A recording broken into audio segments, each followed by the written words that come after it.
یہ بات یاد رکھیں کہ عاشورہ کے دن حدیث میں آتا ہے کہ دسترخوان کو وسیع کرو، یہ ایک روایت ہے.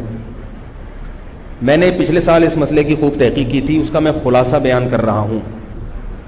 عاشورہ کے دن دسترخوان وسیع کرنے کے بارے میں جتنی بھی حدیثیں ہیں کوئی بھی صحیح حدیث بولو بھائی نہیں ہے. پہلی بات تو یہ ہو گئی. دوسری بات یہ، اگرچہ صحیح حدیث نہیں ہے مگر کثرت طرق کی وجہ سے سندیں بہت ہیں، روایتیں بہت ہیں، تو جب ضعیف حدیث کی سندیں زیادہ ہوتی ہیں تو وہ درجہ حسن کو پہنچ جاتی ہے، قابل قبول بن جاتی ہے.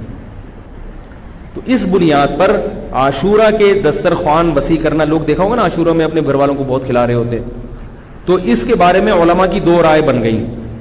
بعض علماء یہ کہتے ہیں کہ چونکہ حدیثیں ضعیف ہیں لہذا عاشورہ کے دن دسترخوان وسیع کرنا بدعت عمل ہے، جائز عمل نہیں ہے، اس کی کوئی فضیلت نہیں ہے. یہ عرب کے بعض علماء کا یہ مذہب ہے. ہمارے جو بر صغیر کے زیادہ تر علماء، جن میں حضرت مفتی محمد تقی عثمانی صاحب دامت برکاتہم بھی ہے، جن کا علم ساری دنیا میں مسلم ہے، ہم ان کی خاک کے برابر بھی نہیں ہیں، ان کی رائے یہ ہے کہ علم حدیث کا اصول ہے کہ کثرت طرق کی وجہ سے یہ حدیثیں حسن کے درجے کو پہنچ گئی ہیں، لہذا عاشورہ کے دن کھانا کھلانا افضل عمل ہے. اور اصولی لحاظ سے ان کی یہ دلیل بہت مضبوط ہے، کیونکہ بہرحال ایک محدثین کا لگا بندہ اصول ہے کہ کثرت طرق کی وجہ سے ضعیف حدیث کیا ہو جائے گی. بھئی یہ کمزور آدمی آپ کو ایک بات آگے بیان کرتا ہے، دوسرا بھی بیان کرتا ہے مگر وہ بھی ہے کمزور، مگر تیسرا بھی، تو اب وہ تینوں مل کے ان کی بات میں جان آ جاتی ہے نا. آئی بات سمجھ میں؟ اب لیکن بعض حضرات اس کے بھی خلاف ہیں. میرا جو اپنا، میں بہت نالائق ہوں، مجھے عجیب سا لگتا ہے میں علماء کے بارے میں یہ کہوں کہ میری رائے ہے، میری کوئی اوقات نہیں ہے، لیکن اب لوگ بیٹھے ہوئے ہیں سننے کے لیے. میں نے جب اس مسئلے کی تحقیق کی تو اصولی اعتبار سے تو حضرت مفتی محمد تقی عثمانی صاحب جو ہمارے بزرگوں کے بھی بزرگ ہیں، ان کی بات بالکل ٹھیک ہے کہ کثرت طرق کی وجہ سے حدیث حسن کو پہنچ گئی ہے. لیکن ایک مجھے علمی اشکال ہے اس میں. وہ اشکال یہ ہے کہ اگرچہ حدیث کثرت طرق کی وجہ سے حسن ہے، قابل قبول ہے، مگر حدیث حسن ہو یا صحیح ہو اس وقت لی جائے گی جب اس سے زیادہ صحیح حدیث کی مخالفت نہ ہو رہی ہو. بات آ رہی ہے سمجھ میں؟ عاشورہ کے دن روزہ رکھنے والی جو حدیث ہے وہ متفق علیہ صحیح ہے، بخاری اور مسلم، اس کی سند بالکل بے غبار ہے. کھانا کھلانے والی حدیث میں اشکالات ہیں. تو روزہ اور کھانا جمع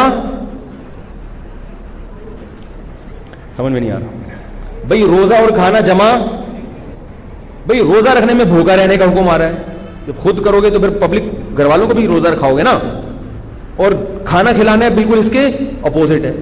تو اس لیے مجھے اس بارے میں علامہ ابن تیمیہ رحمہ اللہ تعالیٰ کی رائے زیادہ صحیح معلوم ہوتی ہے کہ وہ کہتے تھے کہ بعض شامی لوگوں نے یہ حدیث گڑھی ہے اور ان کا مقصد تھا شیعہ لوگوں کی مخالفت.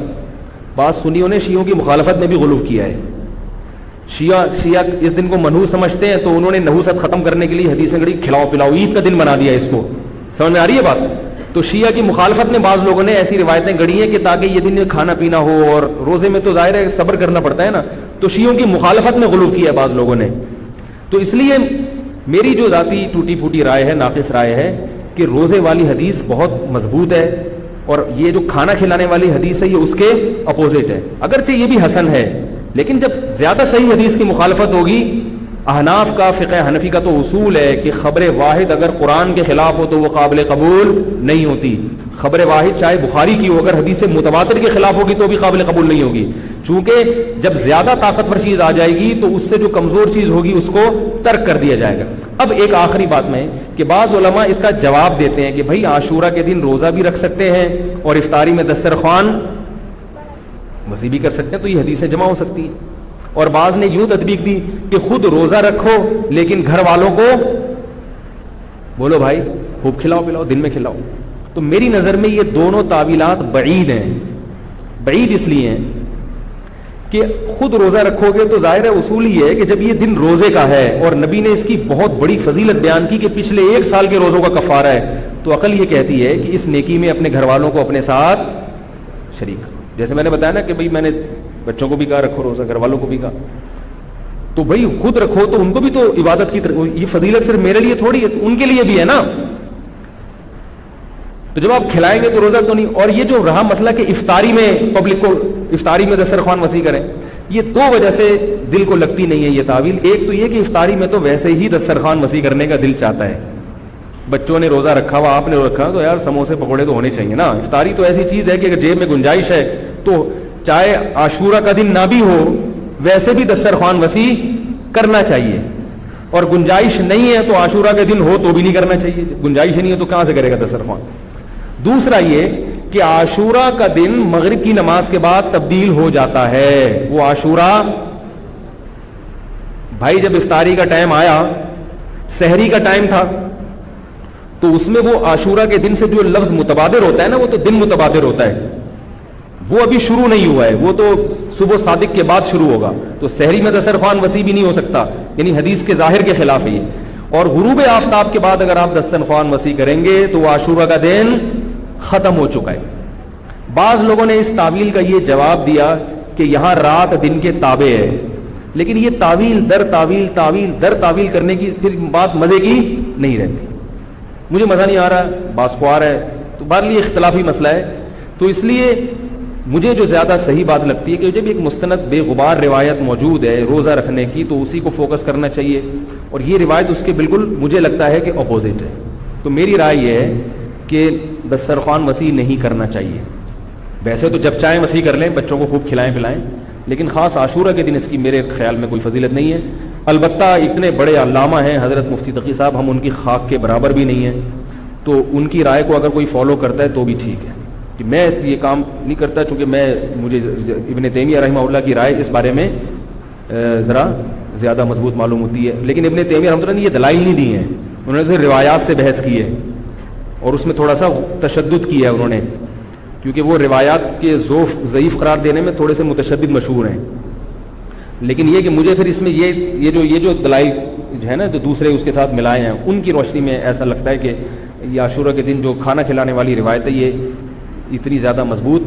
محرم میں شادی بیاہ بھی کیا کریں. محرم میں شادی کے بہت سارے فائدے ہیں. ایک یہ کہ برکت ہوگی انشاءاللہ, محرم کا مہینہ ہے. دوسرا فائدہ یہ کہ بدعت کی, جو لوگ سمجھتے ہیں محرم میں شادی غلط ہے تو بدعت کی مخالفت ہوگی, اس کا الگ سے ثواب ملے گا. تیسرا فائدہ یہ کہ محرم میں شادی ہال سستے ہوتے ہیں, سستے میں شادی ہو جائے گی.